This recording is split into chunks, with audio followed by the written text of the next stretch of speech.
Hello friends, সবাই কেমন আছো? আশা করি সবাই ভালো আছো। কালকে রাত্রের ডিনারে আমি একটু রোল বানিয়েছিলাম, এগ রোল।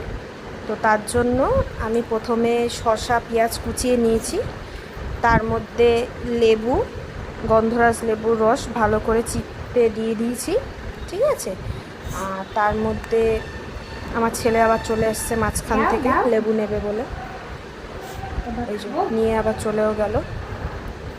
আর এর মধ্যে সাথে আমি একটু ব্ল্যাক পেপার দেবো, যেহেতু আমি তো কাঁচা লঙ্কা দিই না, আমার ছেলে ছোট, ও খেতে পারে না কাঁচা লঙ্কা।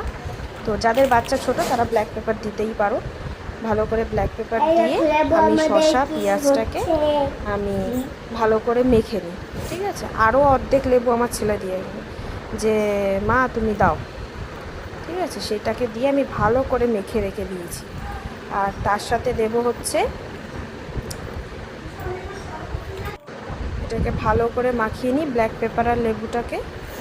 তারপর এর মধ্যে একটু বিট তেল ভালো করে মেখে নেব। আর এর মধ্যে একটু বিট নুন দেবো, নর্মাল নুন দেবো না, এতে বিট নুনটা দিলে টেস্টটা বেশি ভালো হয়। ওই কারণে একটু বিট নুন ভালো করে এর সাথে দিয়ে নেব। আমি আরেকটু ব্ল্যাক পেপার দিয়েছিলাম, দেখলাম একদম ঝাল হয়নি, তার জন্য আরেকটু বিট নুন দিয়ে ভালো করে এটাকে মেখে রেখে দেবো। তারপর একটা বাটিতে আমি 3টের পরিমাণে নিয়েছিলাম ময়দা। তো তোমরা যে কজন থাকবে সেই পরিমাণেই নিও ময়দা। আর ওইদিকে আমাদের বাড়ির গাছের আম দেখা যাচ্ছে, ঠিক আছে। তো ময়দাটাকে এর মধ্যে একটু নুন পরিমাণ মতন, আর হচ্ছে পরিমাণ মতন সাদা তেল দিয়ে ভালো করে ময়াম দিয়ে নেব।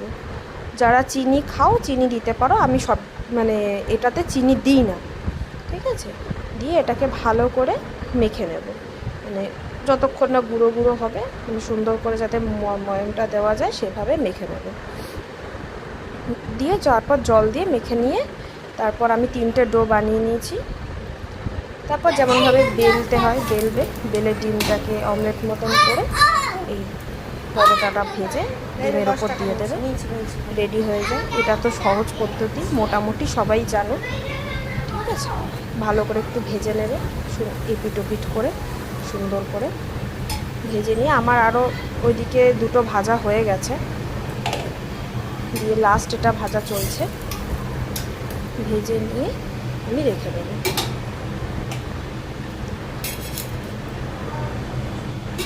তার মধ্যে দেবো হচ্ছে হট অ্যান্ড সুইট